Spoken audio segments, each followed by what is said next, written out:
ఓం అస్మద్గురుభ్యో నమః. కాశ్యపాన్వయ సంజాతం నారాయణ పదాశ్రితం శ్రీమన్నారాయణం వందే యతీశ్వర శ్రియాజుషం. జై శ్రీమన్నారాయణ. ఆచార్యుల వారికి భాగవత గోష్ఠికి దాసోహం చేస్తూ, అడియన్ నా పేరు శ్రీమతి తూపురాణి రుక్మిణీ కస్తూరి రామానుజదాసి. మాది స్వస్థలం రాజమండ్రి. తిరుప్పావై అనే దివ్య ప్రబంధంలో ఎన్నో ఆణిముత్యాలు ఉన్నాయి, 30 రకాల ఆణిముత్యాలు. అలాంటి ఆణిముత్యంలో ప్రథమమైనటువంటి ఆణిముత్యం మార్గజ తింగళ అనే పాసరం గురించి నాకు తెలిసినటువంటి పరిజ్ఞానంతో వివరించే ప్రయత్నం చేస్తాను. భూదేవ అంశగా ఈ లోకంలో తులసి వనంలో పెరియాళ్ళ వారికి లభించిన అమ్మ గోదాదేవి చేతలని అందరినీ ఉజ్జీవింప చెయ్యాలని తిరుప్పావై అనేటువంటి శ్రీవ్రతాన్ని మార్గశీర్ష మాసం అనే ధనుర్మాసంలో ఈ 30 రోజుల 30 పాసురాల్లో ఉపనిషత్ సారాన్ని అంతటినీ నింపి జీవుడు ఎవరి పాదాలని ఆశ్రయిస్తే ఆ ముక్తిని అంటే పరమాత్మ యొక్క అనుగ్రహాన్ని పొందుతాడో అనే దాన్ని మార్గనిర్దేశం చేస్తూ అమ్మ ఈ వ్రతాన్ని ఆచరించి అర్చారూపంలో ఉన్నటువంటి పరమాత్మ యొక్క అనుగ్రహాన్ని పొంది అమ్మ ధరించింది కదా. అమ్మ గోష్ఠిగా కూడి ఈ వ్రతాన్ని చేసింది. తానొకదాన్నే ఫలం పొందుదాం అనుకోలేదు. అందరినీ తన వారిని అందరినీ గోష్ఠిగా కూర్చుకుని ఫలాన్ని పొందింది భాగవత భక్తులతో. అలాగే మనమందరం కూడా భాగవత భక్తుల్ని సమిష్టిగా కూర్చుకుని గోష్ఠిగా ఏర్పడి ఈ వ్రతాన్ని ఆచరించి అమ్మ యొక్క అనుగ్రహాన్ని పొందిన తర్వాత పరమాత్మ యొక్క కృపకు అందరం పాత్రలు అవుదాం. మొదటిగా పాసురాన్ని అనుసంధానం చేద్దాం. மார்கழி திங்கள் மதி நிறைந்த நன்னாளால் நீராடப்போது வீர் போதிமினோ நேரிஜையீர் சீர்மல்கும் மாயப்பாடி செல்வச் சிறுமீர்கள் கூர்வேல் கொடுந்தொழிலன் நந்தகோபன் குமரன் ஏறார்ந்தக்கண்ணி யசோதை இளம் சிங்கம் கார்மே நிச்சங்கண் கதிர்மதியம்போல் முகத்தான் నారాయణనే నమక్కే పరై తరువాన్ పారోర్పుగ చెప్పడిందు ఏలోరంబావాయ్. మామూలుగా తాత్పర్యం ఏంటంటే ఈ మార్గశీర్ష మాసము వెన్నెలతో నిండిన మంచి రోజులు. అంతేకాకుండా ఈ బాగా శుక్లపక్షం నిండి అంటే చంద్రుడు నిండు పూర్ణిమగా ఉండి మంచి వెన్నెలగా ఉండేటువంటి రోజుల్లో మనం గనక బ్రాహ్మీ ముహూర్తంలో స్నానం చేస్తే అలా ఎవరైతే స్నానం చేద్దామని అనుకుంటున్నారో వారందరూ కూడా ఈ వ్రతంలో చేరడానికి రండి. ఆ సమయంలో అందరికీ సాత్విక గుణం అనేది ఉద్భుతమైనటువంటి సమయం కాబట్టి ఆ బ్రాహ్మీ ముహూర్తం అన్నారు. అలాంటి ఎవరైతే ఆసక్తి ఉందో అలాంటి పడుచులారా అంటే గొల్ల పడుచులారా అందరూ కూడా ఈ వ్రతంలో చేరడానికి రెండని అమ్మ ఆహ్వానించిందట. అంతేకాకుండా కృష్ణ పరమాత్మ యొక్క అందం అంటే నందగోపుని కుమారుడు, అందమైన అలరారుతున్నటువంటి యశోద యొక్క బాలసింహాన్ని అనేటువంటి ఎర్ర తామరల పువ్వులు పోలిన కన్నులున్నటువంటి ఆ పరమాత్మ సూర్యుని వలె ప్రకాశాన్ని, చంద్రుని వలె వెన్నెలనిచ్చేటటువంటి దివ్య ముఖమండలము కలవాడైనటువంటి ఆ శ్రీకృష్ణ పరమాత్మ అంటే ఆ నారాయణుడే మనకి మనం అర్థించేటటువంటి పర అనే వాద్యాన్ని ఇవ్వగలడని ఆ పరతత్వాన్ని తెలియజేసింది. ఇక్కడి నుంచి వచ్చే 5 పాసురాల్లో పరమాత్మ యొక్క తత్వాలని పర, వ్యూహ, విభవ, అంతర్యామి, అర్చావతార అనే తత్వాలను అమ్మ తెలియజేస్తుంది. అందులో ముందుగా మనం పరతత్వం శ్రీమన్నారాయణ గురించి తెలుసుకుందాం. ఈ పాసురంలో నిగూఢంగా ఉన్న అర్థాలని ఒకసారి తెలుసుకుందాం. మార్గజ తింగళ్ మది నిరైంద నన్నాళాల్ అన్నారు. అంటే మార్గశీర్షం యొక్క వైభవాన్ని శ్రీకృష్ణ పరమాత్మ ఏమని చెప్పాడంటే భగవద్గీతలో మాసానాం మార్గశీర్షోహం అనే ఆ మాసం యొక్క వైశిష్ట్యాన్ని తెలియజేశారు. మాసాల్లో ఆ మార్గశీర్ష మాసాన్ని నేనే అని తెలియజేశాడు. ఇంకా వాసుదేవ తరుఛాయ నాతి సీత నఘర్మద అంటే ఆ పరమాత్మ పెద్ద వృక్షఛాయ లాంటి వాడు.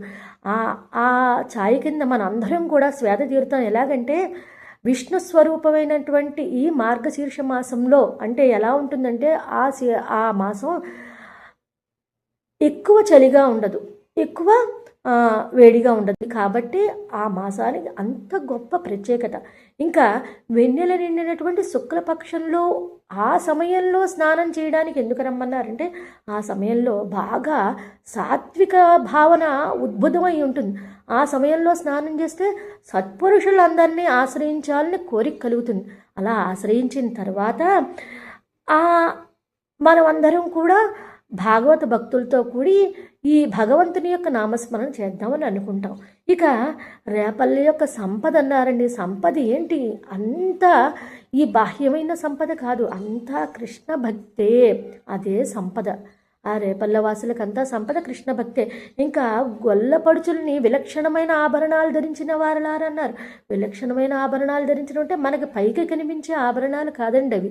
ఎలాంటి ఆభరణాలంటే ఆ గొల్లపడుచులకి, ఆ రేపల్ల వాసులందరికీ కూడా ఆ పడుచులకి ఏంటంటే ఇష్టం, శ్రీకృష్ణ పరమాత్మ అంటే అమితమైన భక్తి. ఆ జ్ఞాన భక్తి వైరాగ్యము అనేటటువంటి ఆభరణాలు వేసుకున్న వారలారా అందుకే విలక్షణమైన ఆభరణాలని సంబోధించారు. ఇక నందగోపుడి గురించి తెలుసుకుందామని. నందగోపుడు అంటే ఎవరండి? ఆ కృష్ణ పరమాత్మ నిరంతరం తండ్రిలా ఉండి వేలాయుధాన్ని పట్టుకుని కాపాడుతూ ఉంటాడండి.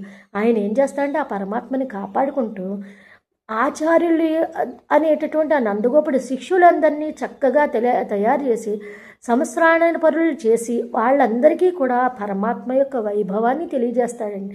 ఇక యశోద యొక్క అందమైనటువంటి సుందరమైనటువంటి విశాలమైన కళ్ళండి. కళ్ళు దేనికి గుర్తు? జ్ఞానానికి కదా. భక్తితోటి జ్ఞానంతో ఆ యశోద యొక్క మంత్రాన్ని జపిస్తూ ఆ పరమాత్మ యొక్క అనుగ్రహానికి పాత్రలు కావాలని కదా. ఇంకా యశోద దగ్గర కృష్ణ పరమాత్మ ఎలా ఉన్నాడండి? తల్లి దగ్గర ఒక బాలసింహం వలె చక్కగా చింగు చింగును దూకుతూ ఆ పరమాత్మ ఆ తల్లి దగ్గర ఉన్నాడు. ఇక పరమాత్మ యొక్క తిరుమేని వర్ణించారండి. ఇంకా ఆ మేఘం వలె నల్లగా ఉంటుంది. మేఘం ఏం చేస్తుంది? ఆశ్రిత అనాశ్రిత భేదం లేకుండా అందరికీ కూడా వాళ్ళు అడిగినటువంటి కోరికలను తీరుస్తుంది కదా. అలాంటి మేఘం యొక్క స్వభావం కలవాడు మన పరమాత్మ. ఎవరైనా ఏదైనా అడిగితే వెంటనే వారికి అడిగినదే తడువుగా ఇస్తాడండి ఆ పరమాత్మ. ఇక ఆయన యొక్క కళ్ళు తామర పువ్వుల వలె ఎర్రగా ఉన్నాయటండి. ఏంటంటే ఆశ్రిత వాత్సల్యం ఉండి స్వామికి. ఆ నేత్రాలు ఎలా ఉంటాయంటే అయ్యో వీరిని ఎంతకాలం నేను వీరు ఎప్పుడు నన్ను ఆశ్రయిస్తారా అని ఆర్తితో ఉంటాటండి ఆ పరమాత్మ. అలాంటి నేత్రాలు కలిగినటువంటి స్వామి. ఇంకా ఆయన కళ్ళు ఒక నేత్రం సూర్యుడి వలె, ఒక నేత్రం చంద్రుడి వలె ప్రకాశిస్తూ ఉంటుంది. అంటే ఆశ్రితులకి అనాశ్రితులకి ఎవరైతే ఆయన చేరుకుందామనుకుంటారో చంద్రుడి వలె చల్లగా ఉన్నాడు. ఎవరైతే ఆయన్ని నిరసిస్తారో వాళ్ళని శిక్షించేటట్టుగా అలా ఉంటాయటండి ఆయన నేత్రాలు. ఇక ఆయన ఇక పర అనే వాయిద్యాన్ని గురించి తెలిపారు కదండి. పర అనే వాయిద్యం అంటే వాళ్ళు బాహ్యంగా వాయిద్యం అని 28వ పాసురం వరకు పర అనే వాయిద్యం చెప్పారు. ఇక అక్కడ వాయిద్యం అనేది ఏంటంటే శ్రీకృష్ణ పరమాత్మే పరతత్వం. ఆ శ్రీమన్నారాయణుడే మాకు కావాలి. ఆయనతో అవిచ్ఛిన్నంగా కైంకర్యం చేసుకుంటూ ఆ పరమాత్మ దగ్గరే ఉండాలి మేము అనేటటువంటిదే ఈ పర అనే తత్వం యొక్క లక్షణం. ఇక ఈ పరతత్వాన్ని చివరి వరకు కోరుకుంటారండి. అందరూ కూడా పరమాత్మ యొక్క పాదాలను ఆశ్రయించి జీవుడు మంచి ధర్మపద మార్గంలో పయనించాలని అమ్మ చక్కగా ఈ వ్రతాన్ని ఆచరించిందండి.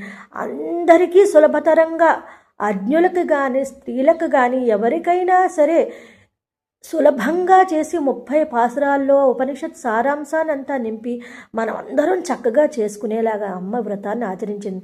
అలాంటి అమ్మ చేసిన వ్రతాన్ని మనం అందరం కూడా సమిష్టిగా చేసి చక్కగా ఈ వ్రతాన్ని ఆచరించి 30 రోజుల వ్రతాన్ని ఆచరించి అమ్మ యొక్క కృపకి పాత్రులు కాదాం. అమ్మ పురుషార్థదాయనిగా చేసుకుని ఆ స్వామి యొక్క అనుగ్రహాన్ని అందరూ అనుభవిద్దాం.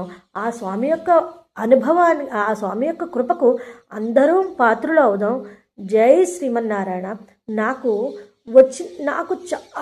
అసలు ఏమి తెలియదండి. నాకు వచ్చినటువంటి ఆ చిన్న పరిజ్ఞానం అమ్మ కలిగించినటువంటి అనుగ్రహంతో ఆ స్వామి యొక్క కళ్యాణ గుణాలని వాటిని అనుసంధానం చేసుకునేందుకు మాకు ఇచ్చినటువంటి అవకాశం అమృత తుల్యంగా భావిస్తున్నాను. జై శ్రీమన్నారాయణ.